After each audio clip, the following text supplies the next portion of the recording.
நான் என்ன பண்ணாலும் எவ்வளோ செஞ்சாலும் அது உனக்கு பத்தாத மாதிரியும் போதாத மாதிரி தான் சரி நீ பிஹேவ் பண்ணுற. இப்போ கூட வேலையை முடிச்சுட்டு 39 கிலோமீட்டரு பைக் ஓட்டு வந்து உன்னை பிக்கப் பண்ணிட்டு திரும்பி உனக்கு உட்கார வச்சுட்டு ஊரெல்லாம் சுற்றி காமிச்சிருக்கேன். இப்போ ஏன்டா இவ்வளோ எஃபர்ட்ஸ் போட்டு என்னை ரெக்ரெட் பண்ண வைக்கிற? நீ மட்டும்தான் எஃபர்ட்ஸ் போடுறல்ல, நான் எந்த எஃபர்ட்ஸும் போடலை. இந்த ஆர்கியூமெண்ட்காக கூட நான் செஞ்ச எஃபர்ட்ஸும் சொல்லி காட்ட மாட்டாது. ஏன்னா அதான் நான். நீ அப்படி இல்லைல்ல. நீ பண்ற ஒவ்வொன்றும் நல்லவன்னு பேர் எடுக்கிறதுக்காக மட்டுமே பண்ற.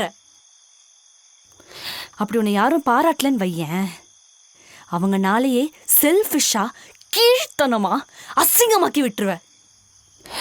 You fucking ruin my day.